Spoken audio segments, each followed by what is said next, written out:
So this is our facility. This is Howie. You can also ask him any questions. He's our farm manager, or as his business card reads, he's the head worm wrangler.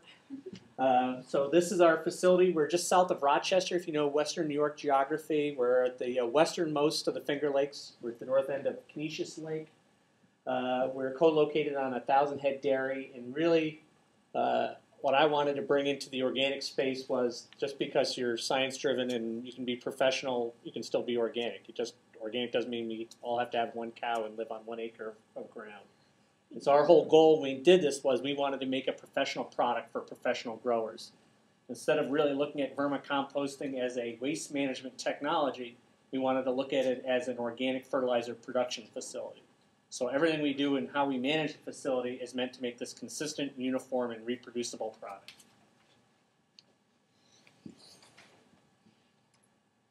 And so I have to start off and just make sure there's different terms that are often thrown around in our space a lot. And so vermiculture is growing worms for worm's sake. That's usually the bait industry, where your main purpose of doing earthworm husbandry is to make worms to sell in the bait industry. So vermicomposting is using earthworms in a system to stabilize the organic waste, and you will often hear interchangeably them called casts, the end products, casts, vermicompost, or castings, and that's the end product. As biologists, we should, a casting is the actual fecal pellet from the earthworm. So you'll hear in the literature people saying, or in advertising, they talk about 100% pure castings, which is just farcical. I mean, it can't be, because really all you do is you screen your material down, and if the material is smaller than 1/10 of an inch, it goes through the screen. So you can make it look pretty, but there's no such thing as a pure casting. So I work very hard in our industry to try to get rid of this whole terminology. And actually, we have a standing offer of 1,000 pounds of product to someone that can come up with a better word for it. We don't really know what to call our end product, because I don't think vermicompost has anything in common with compost, or I should say has very little, except for the fact that they share most of the same word. Compost is really a physical product. It's like a peat. It has wonderful for amending the soil in terms of its, water holding capacity, aeration, but the nutrients in it are not readily available. They have to be basically microbially modified to get them available to the plant.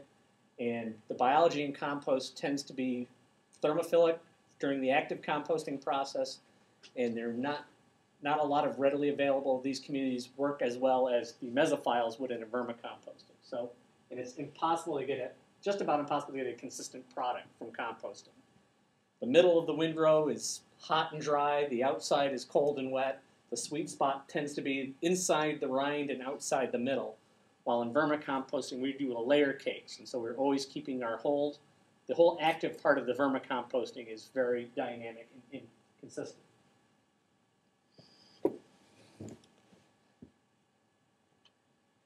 So, do just a little background. So, why does a biological engineer go over into vermicomposting when human manure? We've been working about dealing with human manure for a long time, while animal manures, pardon the pun, has been a sacred cow.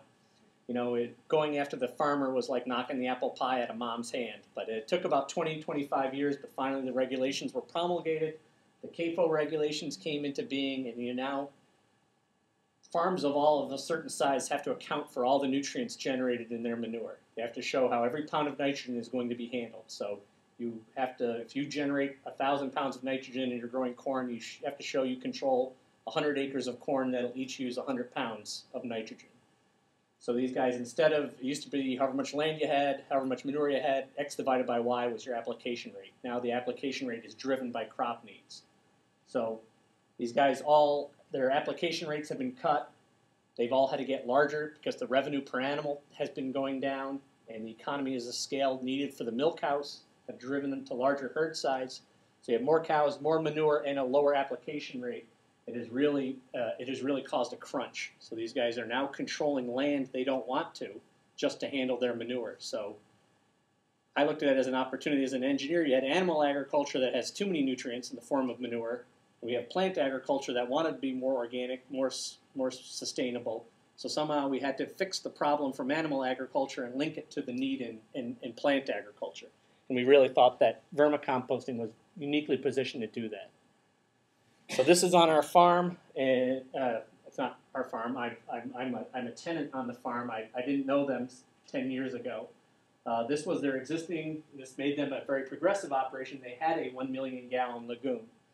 So it meant they had about 30 days worth of storage. So every 30 days, even in the middle of February, if the lagoon is full, like it is here, they have to spread. And you probably shouldn't be spreading on frozen ground, but you can. But since we're there now, they have a 1 million gallon lagoon and a 7 million gallon lagoon. So we now have about 160 days worth of storage on the farm. We can certainly apply the material on a more of an agronomic basis and soil basis.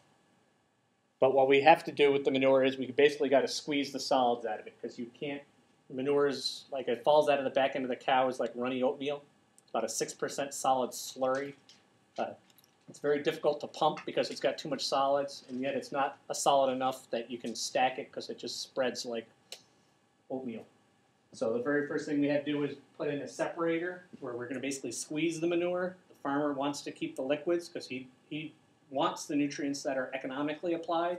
He does not want the nutrients that are uneconomical to him.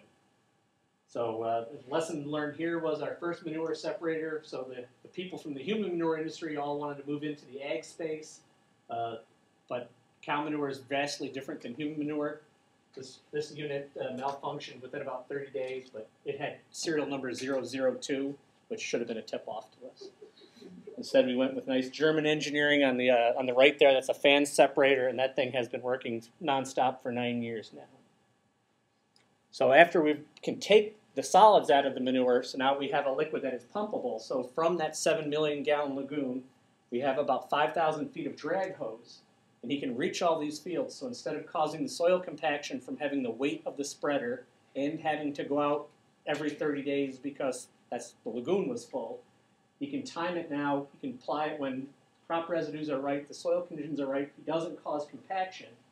So you drop the chisel plow into the ground 6 inches down, and then the manure is injected here behind the chisel plow. You conserve you don't lose 50% of your ammonia fraction to volatilization. You capture the nutrients. It is pretty darn near odorless. We've had people out when they're injecting manure not know they're spreading manure within 500 feet of where they were located. And you're not driving the manure wagon up and down the road.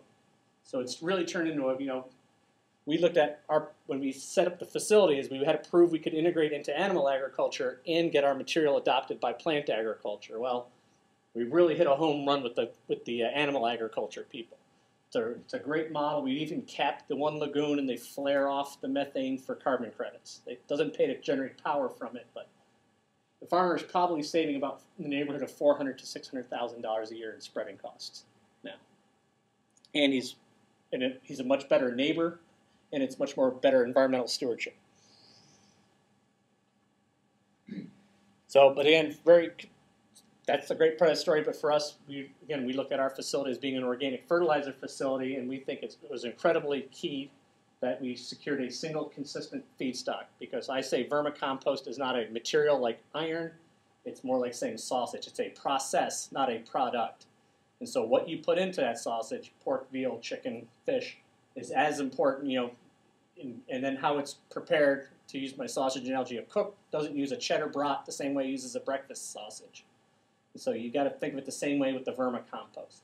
So we wanted to basically lock down our feedstock. So, that's their dairy. Malachi Coyne is in charge of the animal nutrition. He's got a degree in animal nutrition from Cornell. He feeds those cows the same diet every day. I picked it. They're on concrete with sawdust bedding for the cows, so we get the same manure from the same cows.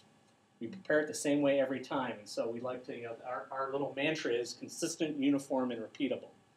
So we want to make a professional product for professional growers.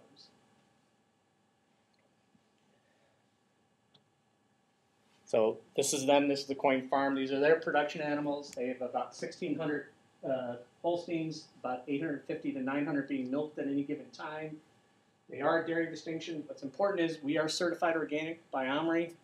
If we use an organic production, you do not have to take manure from a certified organic dairy to make a certifiable organic fertilizer. Again, the cows fed the consistent diet, and just a little people. I know I'm in a dairy state, but A lot of people don't realize how large those animals are. That's a 1,600 to an 1,800 pound cow, 10 people. A given day, she eats and drinks about 310 pounds of food and water. Beautiful day like today. This is nice cow weather. Don't believe the California cheese commercials. Cows love 45 and overcast. She'll yield about 80, 85 pounds of milk a day, but mass balance tells you if they take in 310 pounds and only 85 comes out as milk, they also generate about 120 pounds a day of manure and urine.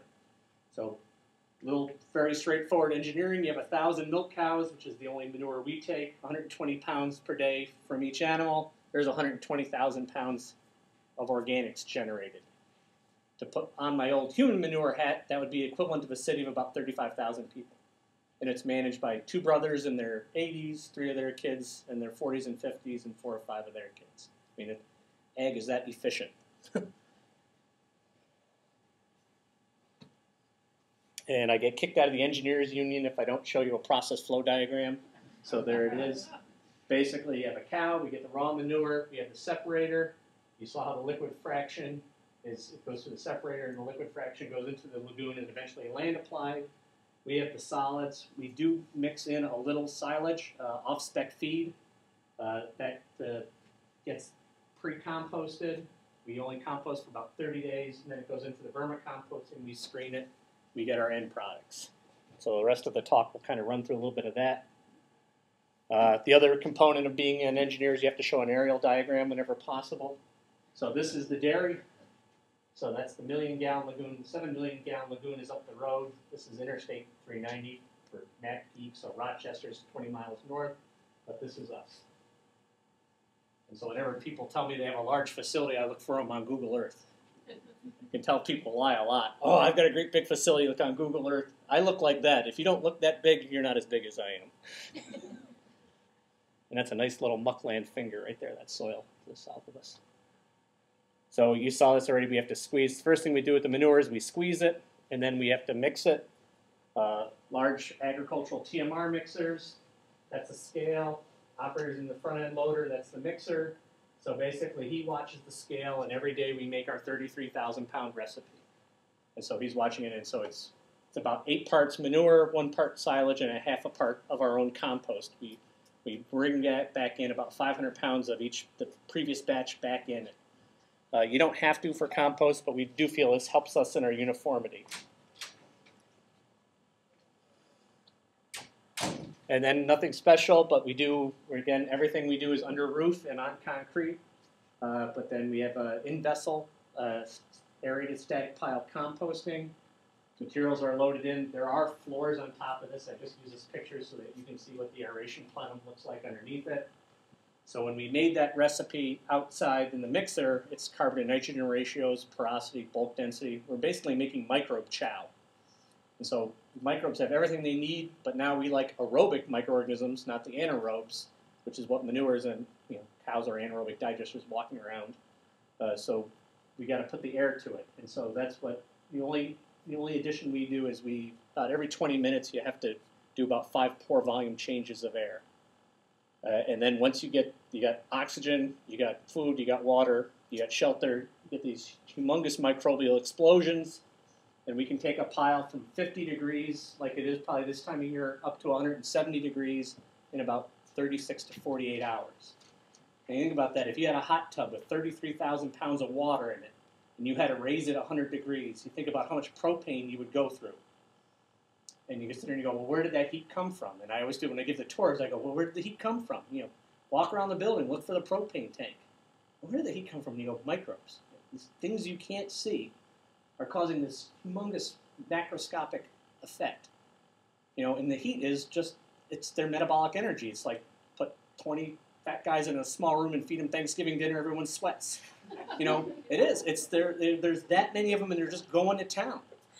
And you think about it, and so, why is this important to us is we do want to convert it from an anaerobic material to an aerobic, but we also are very aware that we are a manure and we are going to be used for vegetable production, so we want to pasteurize the material, in essence. So we want to get it up high enough. Well, I could buy propane and do it, or I can use the microorganisms' own fecundity, their own abundance, against them. So I use the microbes to heat up the material enough to kill off the pathogenic microbes to now have a nice clean feedstock that I can give to the earthworms. So we really use the composting process as a pasteurization step. And the other key thing for us it does, since I am sold in vegetable production, is it's weed seed deactivation.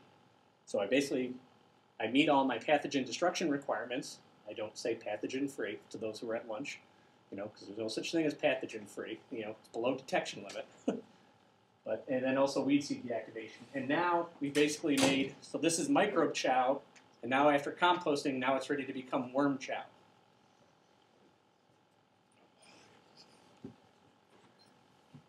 And so then we have 21 of these beds. We call them beds. These are flow-through digesters. So they are fed from the top and harvested from the bottom. The worms are never touched except when we give tours, because then you have to always pick up a handful of worms and show people. So they come to the worm farm, that's what they expect to see. So really what we've just designed them around is the lifestyle. So these are epigeic earthworms, so they're surface dwellers. These aren't the anisic, right? Thank you. So they don't form burrows, so they always want to come up to eat. So almost all the worms are in the top 6 inches in these beds. If you dug down a foot down, you wouldn't see any worms. So that's where they get together, they're eating, they lay cocoons.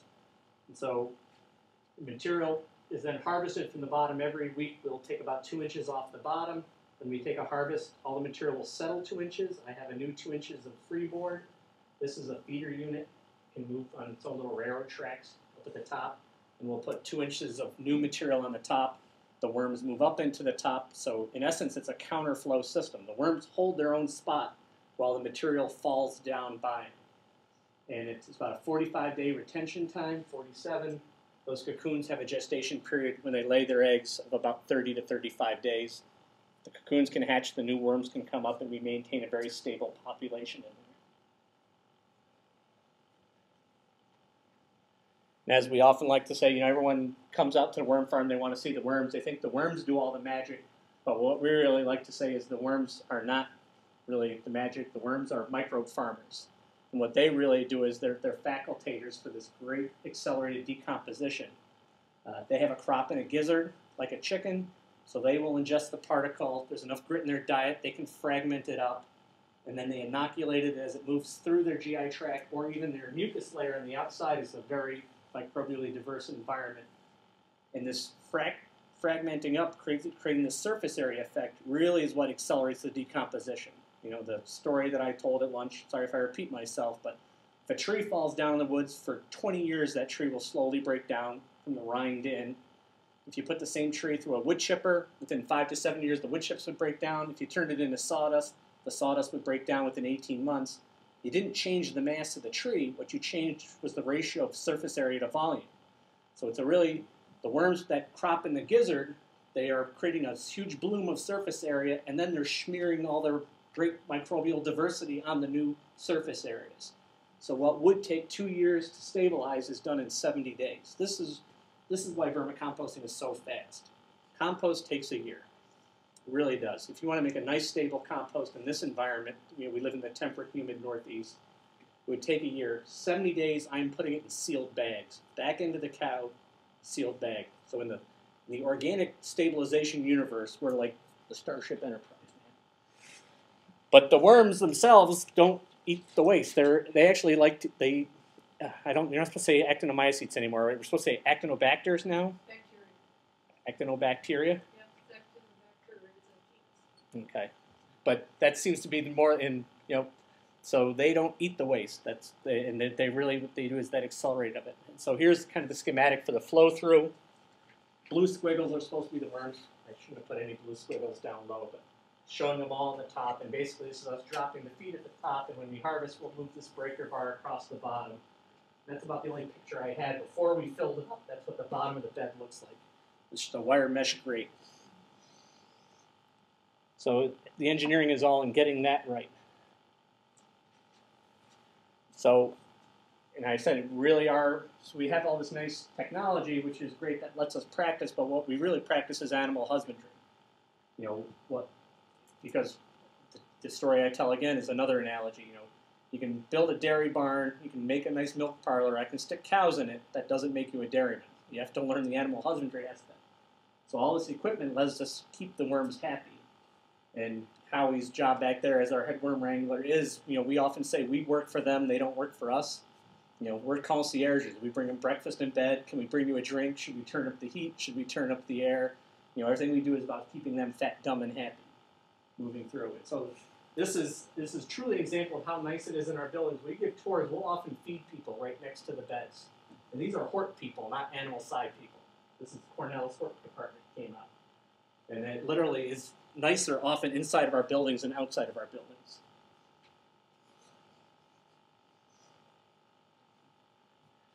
So then the material after it's harvested, all moved by mechanical systems over to our screening plant, and there we'll do it into 5 different particle sizes, depending upon our users, the 1/10 of an inch or 1/4 of an inch. So this is just a giant shaker deck screen. If you think of it when you're a kid, you go to the beach, you put stuff in a sieve. It's soil sieve. It's a nested, I'm at ag soil. It's a nested soil sieve, and you stop different particle sizes at different height. And so we have different growers need different specifications. And we usually keep it in these 2 cubic meter bags. And yeah, that is snow on the roof of the tension fabric building. So 90% of our product goes out the door bulk to growers in the 2 cubic meter bags.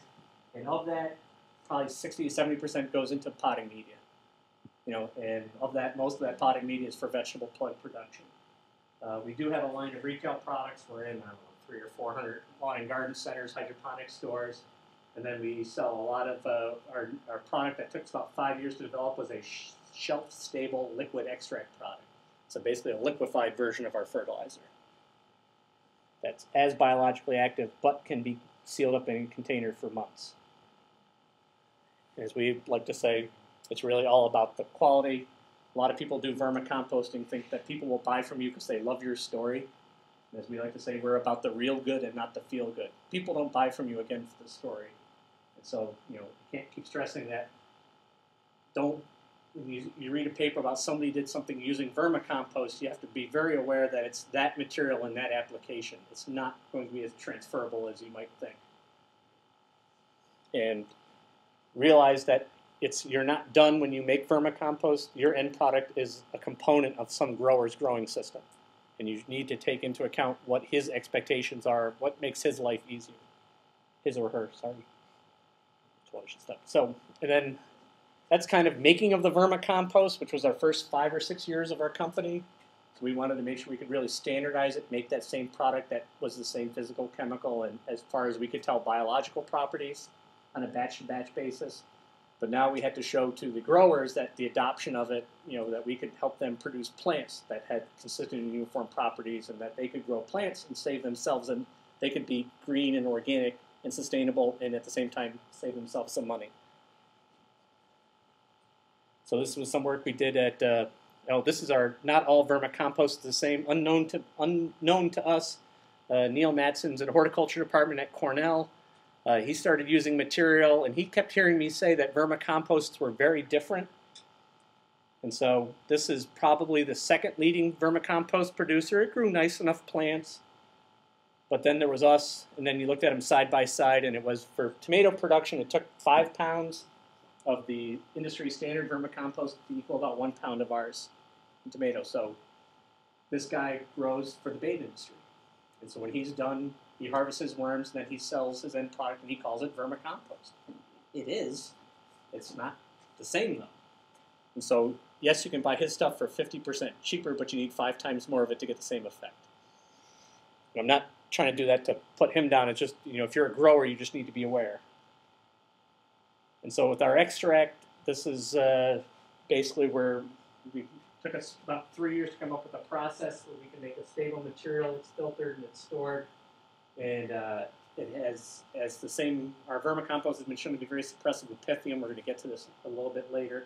And our liquid is as suppressive. It seems to have the same microbial benefits as our solids.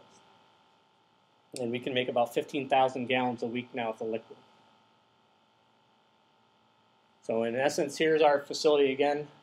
And this picture got taken. Howie put me in the bucket of the telehandler, and I went up and I took a picture of this fall. So this is as close to an aerial photograph. We're on about 10 acres of the farmer's ground. We got 8 buildings. We're a little underneath 2 acres under a roof. We have 21 of those earthworm digesters. Each one has about 2 to 2.5 million earthworms in it, so we've got about 40 to 45 million worms there. At any given time, we can process about 10 million pounds a year of dairy manure solids. All of our water is from rain cisterns because I don't trust the groundwater, and I can't use chlorinated water because we love our microbes. We don't want to chlorinate them. And really, the point of this is the large ag companies know the next green revolution is going to be biologically driven. You know, domesticating animals, tillage was one green revolution. Synthetic fertilizers after World War II from the old bomb factories, second green revolution. Everyone is banking that the next green revolution is going to be when we figure out what all these microorganisms are doing and how to play nice, you know, use them instead of fighting them. You know, now we try to kill them all to then make this sterile media, which then we're responsible for every bit of the plant's health and growth. Maybe we can use the biology that's there to work with it so that we don't have to do everything. And that's what we see with our growers is they can grow the same kind of crops with less inputs. You know, it's not that we're magic. We find out you're not fighting everything all the time. So this is just kind of a nice overview of our facility. We call this the pool table effect. So when the worms are ready to be fed, I mean, it looks literally like felt. And you know, when you first feed it, you can kind of see one of them here. This was probably fed more recently. It's kind of rough. It looks like compost. And literally 2 million worms in about 2 days will turn it looking like that. And again, these little, you know, things you don't see. It's amazing what they can do here. Everyone seems to love the worm story. I'm not that good at marketing, and I'm not that clever. But we all of a sudden, people will send me articles about our material that we didn't write or place. I wish they didn't call it that, but that's okay. This one always gives me kind of a tear in my eye. This guy was our first really commercial adopter of our materials. This is 350,000 square feet of organic vegetable production. And every one of those plants is grown in worm power.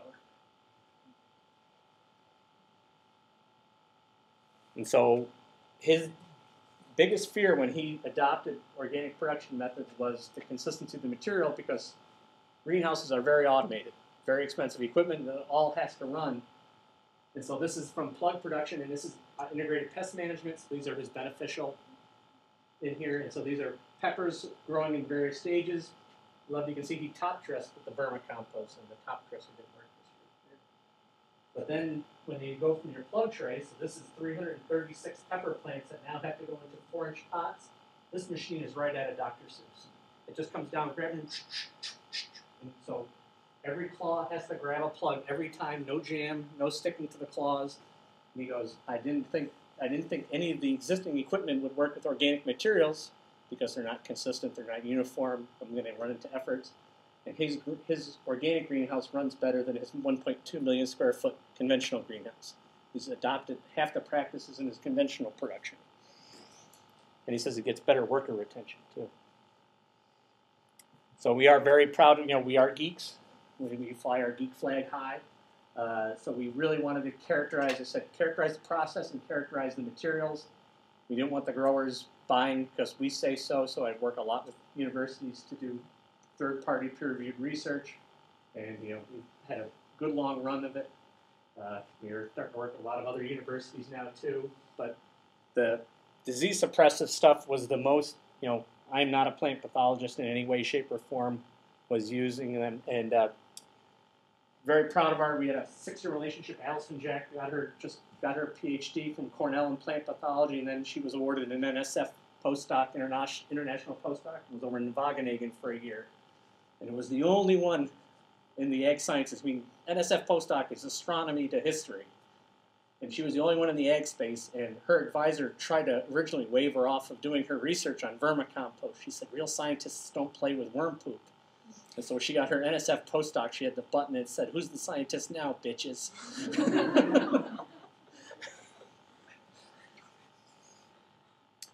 And so our working hypothesis was really, so it was really an observed phenomena. You know, it had been reported. She did a first little bioassay screening. Plants were not getting Pythium, you know, from seedlings when they were cultivated in the vermicompost. So, you know, traditional pathosystem, so I call them the flying kidney beans of death, but you know, the zoospores of Pythium. This is showing the normal seed exudates, this kind of this blue spectrum here. So that, how does the pathogen find the seed? It basically swims chemotaxis upstream, finds the seed, puts its germ tube in, bad day for the seed. While in vermicompost, we know that now within about 8 hours, we have a very unique community of seed colonizing microbes, and they are modifying the exudate. So the normal seed exudate is blue, here it's purple, and what we're in essence doing is we're rendering the seed invisible to the pathogen. If it doesn't have that signal to follow, it doesn't even know the seed is there, it can't find it, it can't infect it. So it's a lot more of an elegant argument than killing everything. It's saying we're basically confusing the heck out of the pathogen. That is one of 3 modes of action that took 5 years to figure out. So instead of just saying it works, we wanted to find out what the mechanisms were. Oh, great. That was our prediction. So this was one of our first things. And then it takes a year to learn how to actually cultivate Pythium so that every plant you can dose with the same number of zoospores. You have to actually learn your pathogen. And really, so here, inoculated, make sure when you read it, we normally think of we inoculate not to get a disease. Here we are inoculating to give the disease. Right? So in inoculated, just soil, Pythium killed them all. Inoculated with vermicomposting soil, we significantly decrease the Pythium occurrence.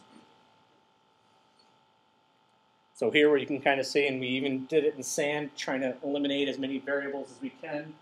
So there's just sand, and then there's sand and vermicompost. And we can control the specific, the water potential, trying to take everything out except look for our cause and effect. And so what are the role of these? So the normal seed is grown in sand. So this is our schematic of a cucumber seed. The first radical pokes out. We dose it, and then literally with qPCR, quantitative polymerase chain reaction, but we can tell how much DNA, Pythium DNA, is on the seed surface. And there's 22.9 femtograms, and there's basically 100% kill. So we can literally see how much Pythium found the seed. Grow the same seed in a little vermicompost in sand, take it out, rinse the seed surface again. We didn't see any Pythium DNA on the seed surface.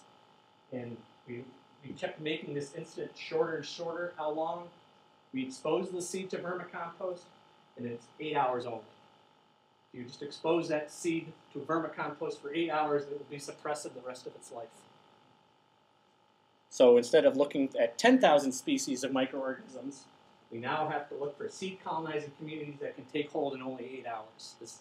Instead of looking for the needle in the haystack, this gives us a manageable number to start looking at. So just kind of show you batch to batch. We got better as life went on, but we've always been sterile. Always been effective in Pythium suppression. But we worried a little bit that maybe it was just the healthy plant syndrome. Since we grow such nice healthy plants don't get sick like healthy people don't get sick. So it's basically it was due to our nutrition that was causing the disease suppression. But if we sterilize, we heated up the vermicompost enough, basically killing out the microorganisms, we lost all of our suppression. So that was a pretty good evidence to us that it's a microbially mediated suppression, not necessarily due to any, just a general plant health issue. Then with the extract, the liquid, we able to come up showing that the extract is basically as suppressive as the granule of the normal vermicompost. But what's really nice is when you heat up something to sterilize it, you are changing some of the chemistry a little bit. But we can just sterile filter down to 3 microns, which basically we can just literally filter out our microorganisms. If you filter our material fine enough, it's called sterile filtering, we lose our suppression again. So if we literally, they're kind of now it's the smoking gun. Incontrovertible, it's the exact same material, just taking the microorganisms out, we lose the suppression. And then we had actually this is Eric Carr. This was a master's candidate in plant pathology. He started looking at our extracts and actually finding out that this is the normal Pythium, the vesicle swells. Now all the little flying kidney beans of death are going to come out of here. Actually, these are the terms. But the extract was actually, right before they do that, they become single-walled. We were actually licensed. We can basically dissolve them. We were killing them even before they came out. So we have multiple modes of action, I guess is the only thing to take away from that. And I probably shouldn't explain plant pathology much more. So we're looking at not just the microorganisms, but then what are the metabolites from these microorganisms. And so we start really looking for needles in haystacks, but you can grow plants in sand and then vermicompost. You start looking at all these very unique, they call them heat maps. And we've got a couple of very target compounds that we're looking at. We're trying to figure out if we can synthesize them to then compare them. Nice growth plants. So Stephanie Beeks is a PhD candidate under Neil Matson in horticulture. She was really showing what rates different plants respond to vermicompost very differently. That's the other little takeaway for us. Tomatoes and all the tomato families just love it. While with peppers, they probably only about 10% in the media for tomato production. Almost all the other hort crops are about 5%. You don't really need to go more. Floriculture, it's about 3%. So just nice plants in there. And then the extract is usually not meant to be a standalone fertility material, but it can be. And petunias, snapdragons. And then some of our field work, the vermicompost, we're not very nutrient dense, but actually if you give us other nutrients to work on, so blood meal is used in organic agriculture a lot because it's a 10-0-0 fertilizer, but it does not mineralize very fast, great big complex molecules. But so this is blood meal, and then this is blood meal with 1% vermicompost in it. So basically, our working hypothesis is we have all these nitrifying bacteria that are used to chowing down on big complex organic molecules, and basically they excrete the water-soluble forms of nitrogen. So we often, in potting mixes, we're used almost as a biostimulant or as an activator than we are as a fertility source. I'm not going to get too much into it, but I mean, we get some pretty significant results, and is right after transplanting. And in California, we have a lot of growers, so we do the actual vegetable plug production, and then right when they do the transplant, we just seem to reduce the transplant shock, and that roots come out of that little plug quicker. And that, of course, makes the plant a lot more, the faster the roots come out, the bigger the soil volume they draw from, it just makes the plant a lot tougher. And then, okay, we won't. Incorporating versus top dressing. We found out that this is how we would see how much you needed to put.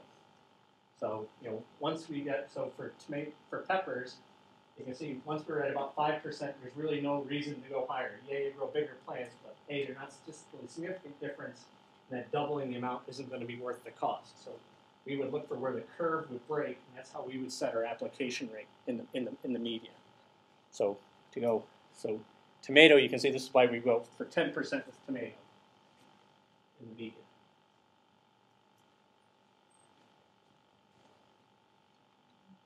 Petunias, snapdragons, top dressing, and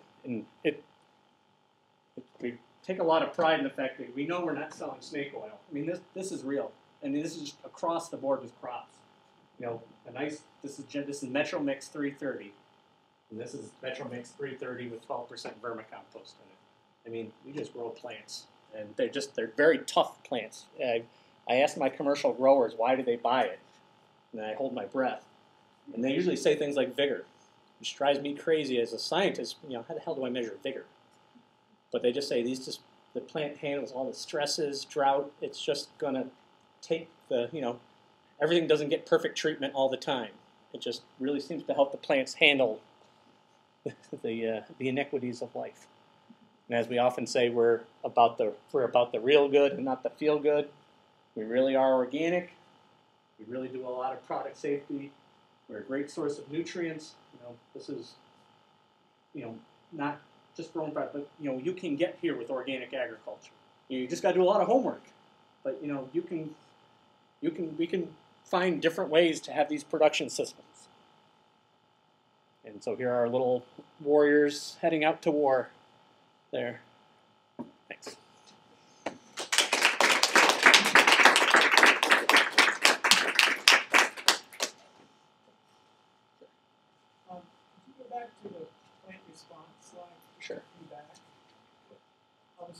what was the zero treatment?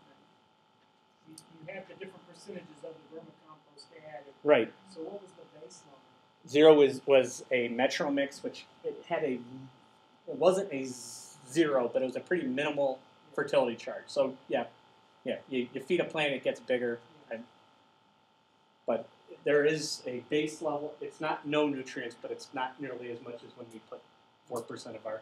We're about a 2-1-2 fertilizer on an NPK basis, so we're not really a lot.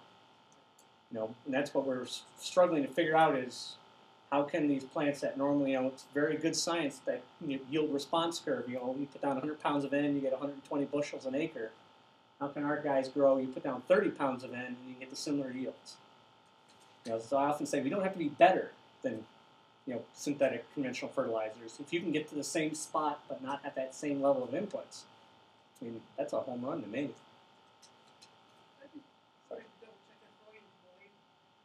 Volume, because different. And it's harder too because the moisture content. If the moisture content of the vermicompost changes a little bit, the weight changes while the volume doesn't. And that's why we like to sell by the cubic yard and not by the pound. Should never buy a compost bag. Sure. So I feel like your knowledge of inputs and outputs reflects your engineering background, but what inspired you to work with vermicompost or good soil? Well, again, so I was a wastewater. I used to design wastewater treatment plants, and also I was always in microbial husbandry. And that's the base of the pyramid.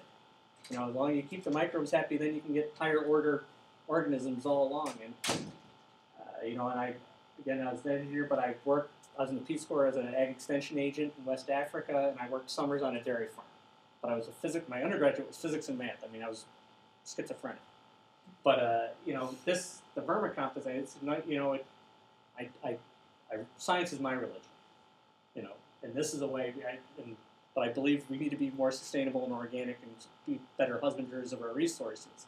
And for me, this is a way to kind of merge, my desire to have order in the universe and bring it into organics.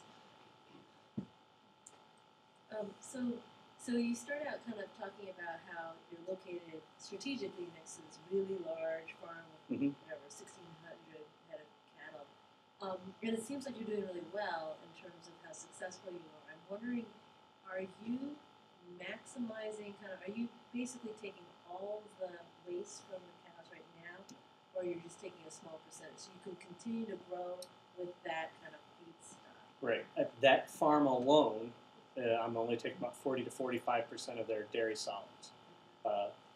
Within 3/4 of a mile of me are 3 other dairies of similar size.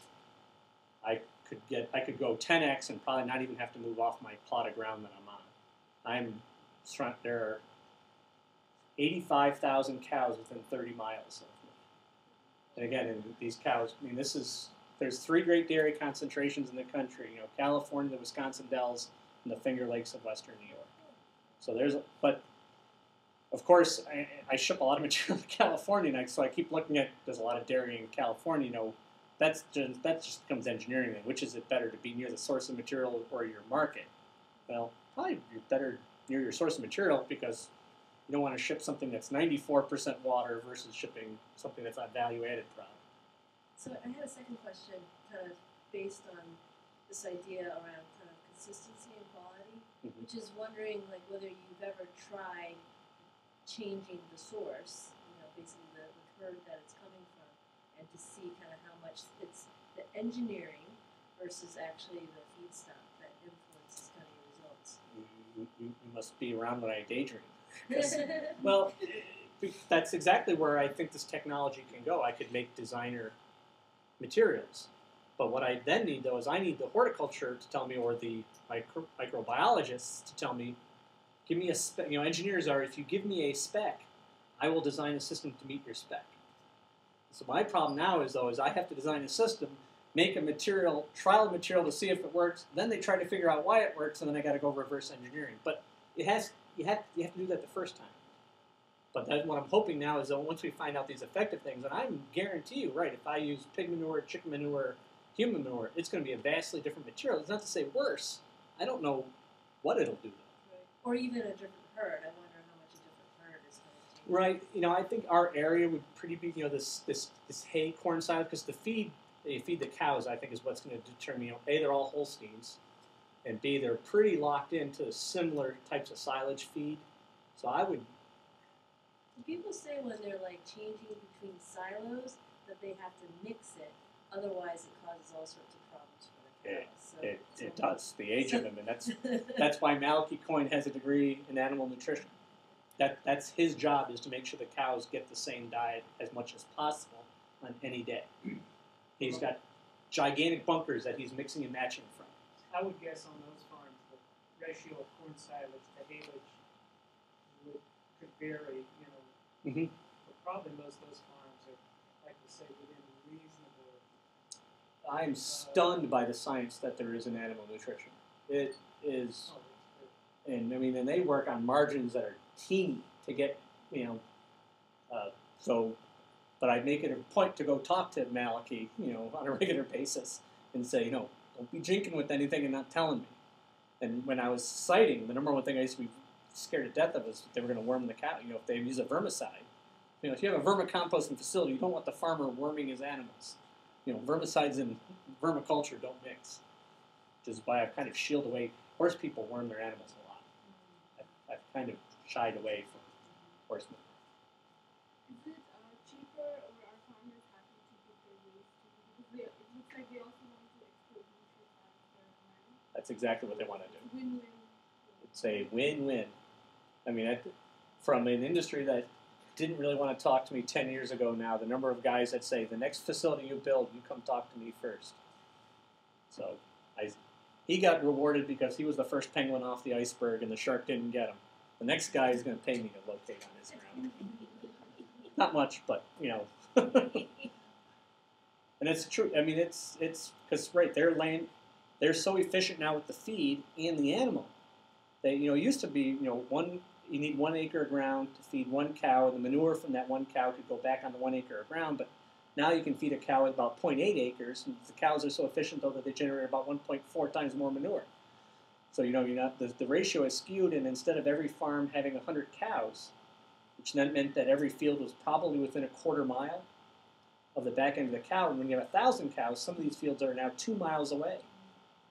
So you're driving 2 miles, 20 minutes up to the field to spread for 20 minutes, drive back for 20 minutes to load up. In the entire day, you're going to make 7 trips of 8 tons each.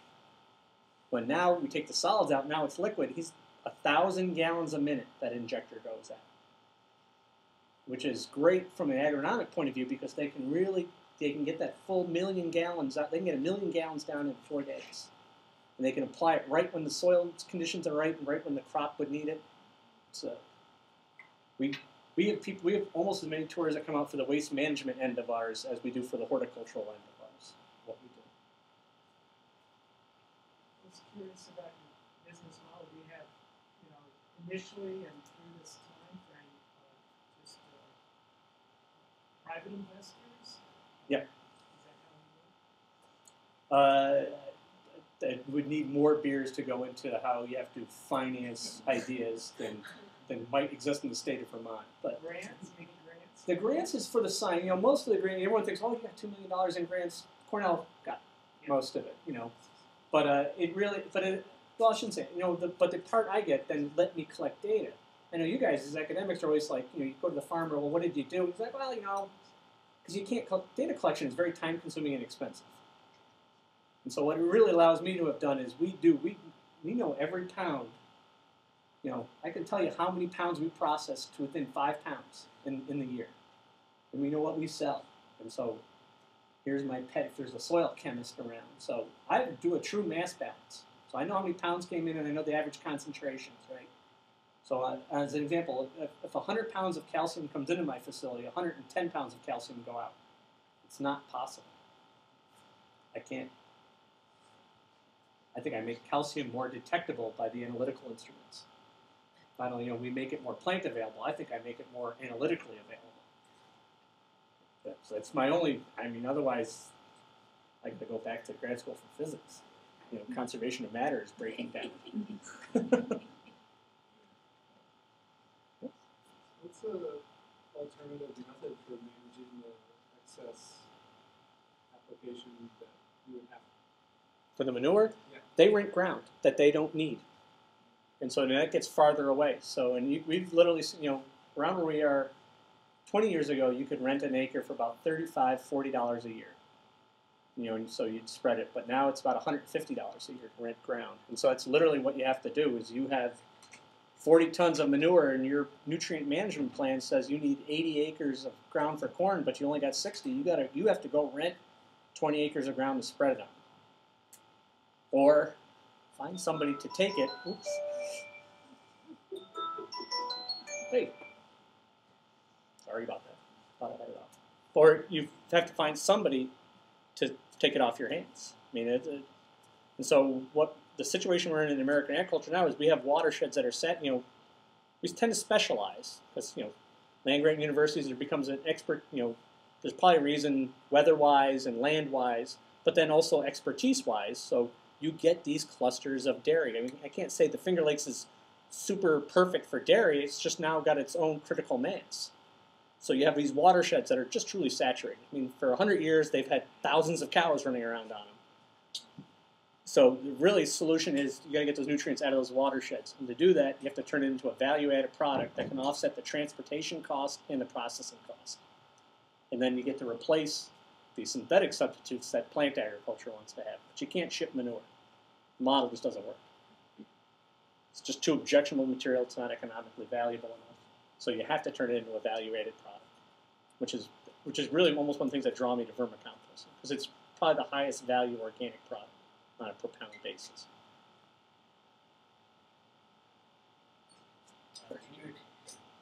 When you were talking about herbicides and what you worried about concerning that, it reminded me of the contamination of the Green Mountain compost facility that happened several years ago. Do you ever worry about, you said you source from non-organic certified, do you worry if you expand your operation and diversify your manure sourcing, that could become a problem? And would you consider switching to exclusively sourcing from organic dairies? I would, and yeah, there's lots of things that give me the night sweats, and that's one of them. Because a lot of the things we don't know how to test for even, or the tests cost more than I'm going to get for selling the product. If I sent every batch out to the lab, that's more than I'm going to get for selling it. So, but we do some simple screenings all the time. We have a little grow room, and so we germinate plants in them all the time. And if that's the most tender time for a plant, and so if you can germinate beans and cucumbers, which are pretty sensitive, so they're our canary in the coal mine. So we just take batches and we just do germination trials on them from time to time. It lets me sleep a little more. But most business actually, and most life comes down to relationships. We have a great relationship with this coin farm. I mean, I didn't know them 10 years ago, but you go and you talk to them, and when you do business, you want to decide who you're going to do business with. And so sometimes it can't just be economics. You have to look them in the eye and try to take the measure of each other, decide if I'm hitching my wagon to you.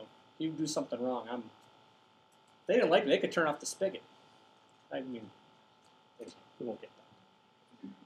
Yes, man in the back. You couldn't really go too much organic dairy and produce like you do now, I don't believe. Well, there's none of this size. Yeah. And our technology kind of requires, I think it's about 400 cows. I don't think I would try to cite this. Maybe 250, 350, but there's not a lot of 400 head organic dairies.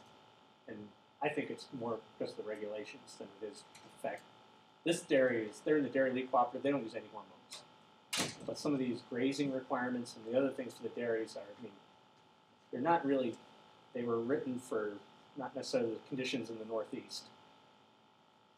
Right. But we're glad to work with an organic dairy. But then also we have to, I can't collect, so I get flown all over the world to talk about vermicomposting. It's down in Mexico, 350,000 cows. Sucarne, largest protein producer in the Western Hemisphere. But it's feedlots. They're all out in the field. I go, how am I going to collect the manure? And also it's got soil and everything in it. I go, I can make a product, but then they think they can sell their material for the same price I sell my material. I said, I can make a nice compost or vermicompost for you, but if my inputs aren't as clean and pure, I can't, I can't make a silk purse out of a sow's ear.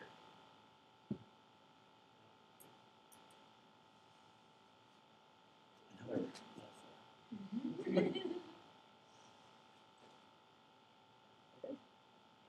Thank you all for your attention.